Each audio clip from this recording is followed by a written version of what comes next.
Equity Market Update, April 2021. Indian equities traded within a range during the month, and the Nifty 50 ended flat on month-on-month basis. The equity market was influenced by rising COVID cases, imposition of localized lockdowns by many states, pickup in economic recovery momentum in the US and other major nations, rally in commodity prices, progress on additional US fiscal stimulus plan, easing US yields, etc. Mid-caps and small caps outperformed large caps during the month. Among sectoral indices, metal, healthcare and oil and gas were the best performing sectors, while capital goods, FMCG and auto underperformed. Global equities performance was strong, with most major indices in key countries delivering positive returns.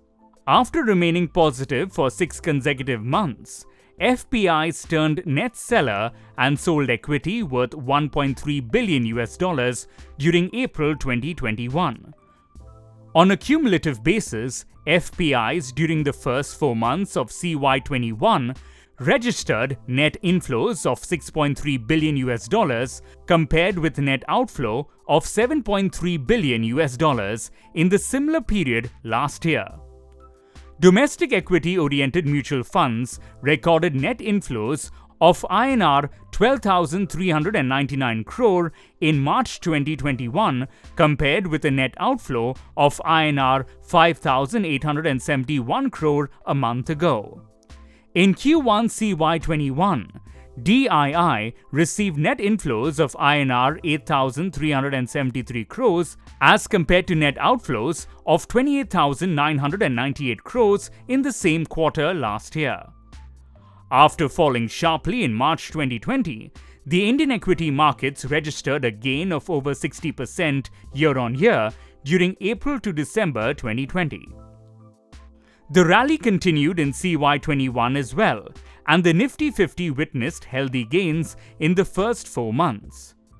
While the rally has been phenomenal, it should be viewed in context of the fact that Nifty 50 returns over the past 10-year and 15-year are largely in line with nominal GDP growth. Also, the rally till CY20 was quite polarized, with over 80% of returns being contributed by top 5 stocks. However, CY21 witnessed performance of the broader market improving. Another interesting aspect of this market is the considerable divergence in valuations across sectors compared to their long-term averages. There has been a significant rise in COVID cases over the past couple of months, and the spread and stringency of lockdowns have also increased. However, the reaction from equity markets has been relatively muted. In our view, the reason for this is that the impact on earnings for a majority of sectors is likely to be limited, and that too short-lived. Large players in financial services are likely to do well as they are gaining share. Provisioning costs are likely to fall, and technology is making them more competitive. Further, large players in global cyclicals like metals, oil and gas, etc. are not materially impacted due to local conditions. Impact on FMCG, pharma, telecom, utilities, etc. is also not likely to be material. Some impact might be felt in sectors like auto and other discretionary spends, but their weights in Nifty 50 are relatively low. Further, global experience also suggests that the equity market delivered robust return when second and third wave was experienced in advanced economies like US and UK.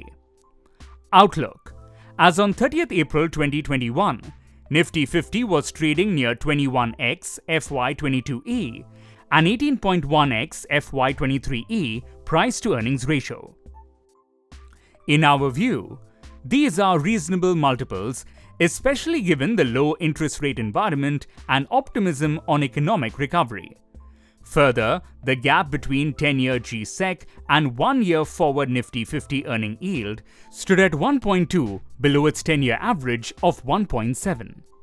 Further, Though Nifty 50 has risen significantly, one should be mindful that Nifty 50 returns over the past 10 years are essentially similar to growth in nominal GDP. In light of the above, in our opinion, markets hold promise over the medium to long term, and there is still good value in select pockets of the market.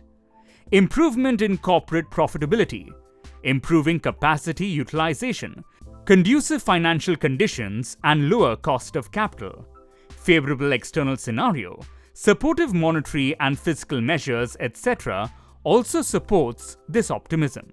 In view of the above, in our opinion, there is merit in increasing allocation to equities in a phased manner or in staying invested as the case may be for those with a medium to long-term view and in line with individual risk appetite. Significant rise in the spread of COVID-19, unwinding of expansionary fiscal and monetary stimulus, significant rise in crude oil prices, higher than expected NPAs, etc. are key risks in the near term. Mutual fund investments are subject to market risks. Read all scheme-related documents carefully.